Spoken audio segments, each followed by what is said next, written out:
बहुत समय पहले की बात है। सूरज की सुनहरी किरणों से चमकते एक राज्य वेरल में राजा एलरिक और रानी इस्मी रहते थे। उनके पास सब कुछ था, राज, दौलत, शान शौकत। बस एक चीज की कमी थी, एक संतान की। हर दिन वो यही प्रार्थना करते कि उन्हें एक बच्चा मिल जाए। सालों तक इंतजार करने के बाद आखिरकार वो दिन आया जब रानी गर्भवती हुई। पूरे राज्य में खुशी की लहर दौड़ गई। महल के मीनारों पर झंडे लहराने लगे, नगाड़े बज उठे और लोग नाचने लगे। आखिरकार जब बच्चे के जन्म का वक्त आया तो पूरा दरबार बेचैनी से खबर का इंतजार कर रहा था। और फिर रानी के कमरे से एक बच्चे के रोने की आवाज आई।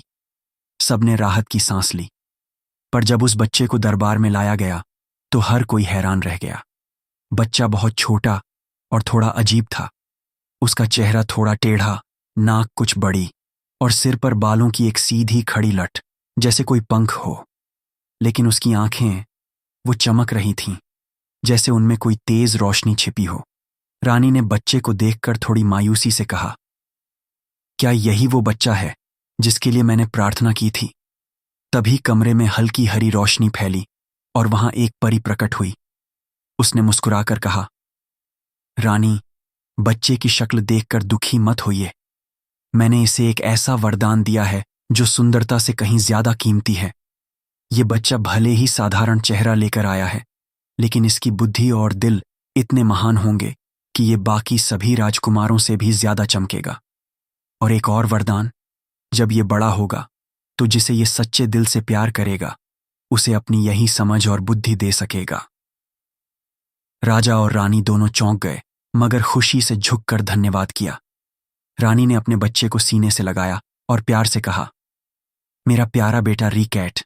धीरे धीरे सब लोग उसे रिकैट विद द टफ्ट कहने लगे, क्योंकि उसके सिर की वो लट किसी भी कोशिश से नीचे नहीं झुकती थी। वक्त गुजरा और रिकैट बड़ा हुआ।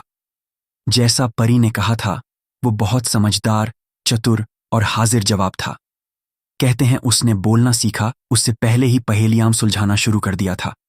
जो भी शिक्षक उसे पढ़ाने आता वो खुद उसके सवालों में उलझ जाता। वो सभाओं में सबको हंसाता, समझदारी की बातें करता और हर कोई उसकी बातों का दीवाना था। लेकिन जैसे जैसे वो बड़ा हुआ, एक बात उसे अंदर से तोड़ती रही। लोग उसकी बातों से तो खुश होते थे, लेकिन उसकी शक्ल देखकर हिचकिचाते थे। कई बच्चे उसका मजाक उड़ाते, कुछ लोग पीछे से हंसते। धीरे धीरे रिकैट को एहसास हुआ, समझदारी हंसी तो जीत सकती है, लेकिन किसी का दिल नहीं। वो हमेशा अच्छे कपड़े पहनता, मीठा बोलता, लेकिन उसके दिल में एक खालीपन रहता था। वो सोचता, क्या कोई मुझे मेरे दिल की वजह से प्यार करेगा या सिर्फ मेरी बुद्धि की वजह से? रानी दूर से उसे देखती और सोचती, इतना समझदार है मेरा बेटा, पर क्या समझदारी भी दिल की ठंड मिटा सकती है? उधर सिल्वर माउंटेन्स के पार एक और राज्य था, आर्मांडिया। वहां के राजा और रानी भी एक बच्चे की दुआ कर रहे थे, और जब उनकी दुआ कबूल हुई तो रानी ने एक नहीं बल्कि जुड़वां बेटियों को जन्म दिया। उसी दिन वही परी हरे चोगे में लिपटी हुई फिर प्रकट हुई। उसने मुस्कुराकर कहा, मैं इन दोनों बच्चियों को भी वरदान दूंगी। बड़ी बेटी को ये शक्ति देती हूं कि वो जिसे चाहे उसे सुंदरता दे सके, और छोटी बेटी को ये शक्ति देती हूं कि वो जिसे चाहे उसे बुद्धि दे सके। समय बीतता गया। बड़ी बेटी क्लैरिस जन्म से ही बहुत सुंदर थी। उसके सुनहरे बाल, नीली आंखें और प्यारी मुस्कान, लोग उसकी सुंदरता के दीवाने थे। लेकिन जब वो बोलना सीखी तो सबको समझ आया कि उसकी बातों में कोई गहराई नहीं थी। वो बातें समझ नहीं पाती थीं, सवालों में उलझ जाती थी, कविताएं उसे बोर करती थीं। वहीं छोटी बहन लियोनोर, उसके चेहरे में सुंदरता नहीं थी, लेकिन उसकी बातों में चमक थी। उसकी बुद्धि और समझ इतनी तेज थी कि लोग उसकी शक्ल भूल जाते थे। क्लैरिस बड़ी होकर और भी सुंदर होती गई।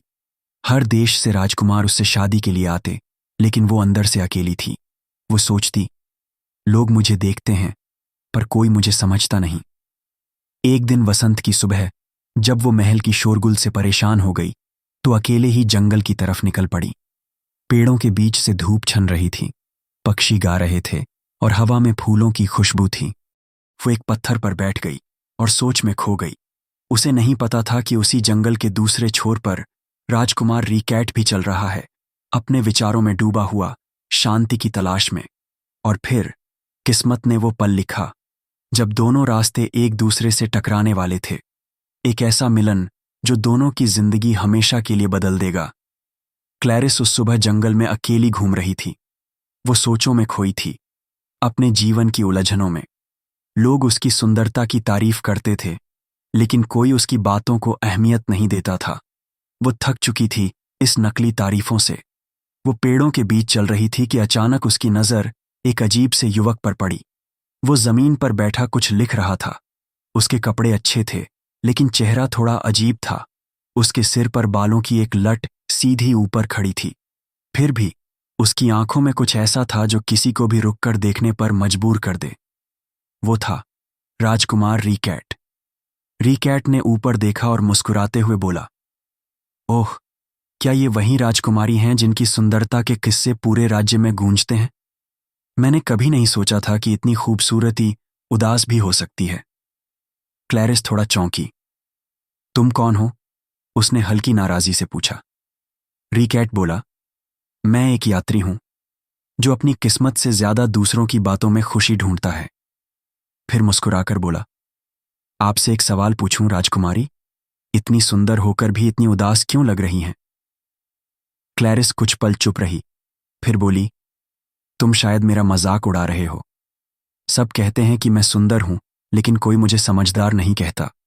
लोग मेरी बातें सुनकर हंसते हैं।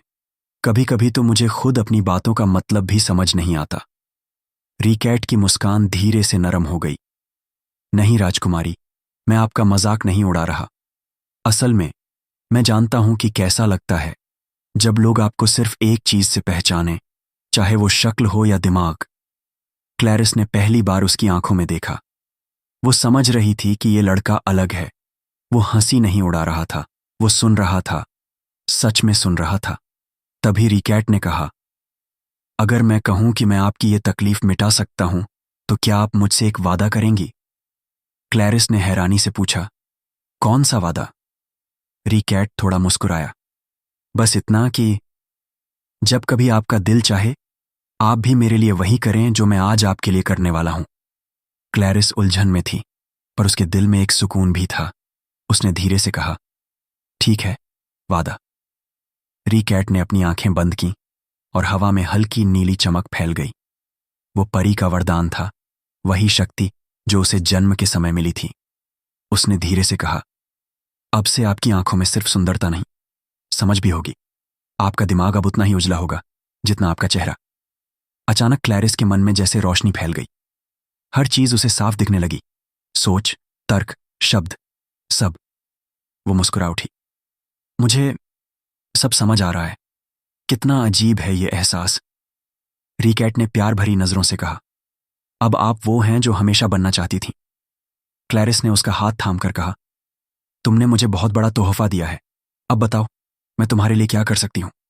रिकैट ने हल्की सांस ली। मैं बस चाहता हूं कि 1 साल बाद जब आप सोचें कि क्या मैं उस तोहफे के लायक हूं, तब आप मेरे पास वापस आएं। अगर आपका दिल चाहे तो मुझसे शादी करने का वादा करें। क्लैरिस ने कुछ देर सोचा। उसका दिल धड़क रहा था। वो कुछ बोल नहीं पाई, लेकिन धीरे से सिर झुका दिया। दिन, हफ्ते और फिर महीने बीत गए। क्लैरिस अब एकदम बदल चुकी थी। वो अब सिर्फ सुंदर नहीं, बल्कि समझदार भी थी। लोग उसकी बातों से प्रभावित होते, राजा और रानी गर्व करते, और दूसरे राज्य के राजकुमार उससे शादी का प्रस्ताव लेकर आने लगे। लेकिन जब भी कोई उस पर ध्यान देता, उसे याद आता वो जंगल, वो नीली रोशनी और रिकैट की वो मुस्कान। उसके दिल में हलचल थी। वो सोचती, क्या मैं उसे पसंद करती हूं या सिर्फ उसके दिए तोहफे को? समय गुजरा और ठीक 1 साल बाद क्लैरिस फिर उसी जंगल में गई जहां उसने रिकैट को देखा था। वो अब और भी खूबसूरत थी और उसकी आंखों में समझ की गहराई थी। वो जंगल में पहुंची तो वहां फूलों से सजा हुआ रास्ता था। हर पेड़ पर सुनहरी रोशनी की लहरें झिलमिला रही थीं और आगे एक शानदार महल दिखाई दिया, जैसा उसने कभी नहीं देखा था। महल के दरवाजे पर एक आदमी खड़ा था। वही बालों की खड़ी लट, वही चमकती आंखें, रिकैट। लेकिन अब वो अलग दिख रहा था, आत्मविश्वासी, खुश और किसी राजा जैसा। क्लैरिस ने हैरानी से पूछा, क्या ये तुम्हारा महल है? रिकैट मुस्कुराया, कह सकते हैं। शायद जब किसी को सच्चा प्यार मिलता है तो उसकी दुनिया खुद ब खुद बदल जाती है। क्लैरिस की आंखों में आंसू आ गए। रिकैट, मैंने बहुत सोचा। तुम्हारी शक्ल नहीं, तुम्हारा दिल मुझे याद रहा। तुमने मुझे वो दिया जो मैं हमेशा चाहती थी। अब मैं वो देना चाहती हूं जो तुम्हारा हक है।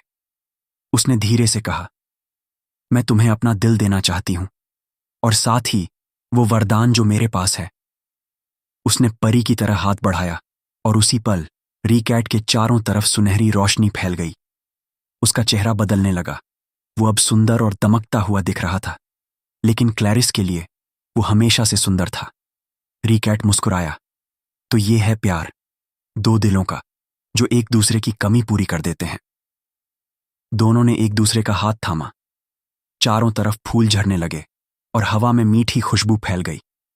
परी फिर प्रकट हुई और मुस्कुराकर बोली, अब तुम दोनों को किसी जादू की जरूरत नहीं, क्योंकि सच्चा प्यार ही सबसे बड़ा वरदान है। रिकैट और क्लैरिस की शादी धूमधाम से हुई। कहा जाता है, उस दिन से दोनों राज्यों में न कभी अहंकार रहा, न अकेलापन। बस बुद्धि, सुंदरता और प्यार, तीनों का संगम हमेशा बना रहा। और अगर तुम ध्यान से सुनो तो हवा में आज भी वो हल्की नीली रोशनी चमकती है, जैसे परी अब भी ये कह रही हो, कभी किसी को उसकी शक्ल से मत परखो, क्योंकि सच्ची सुंदरता हमेशा दिल में होती है।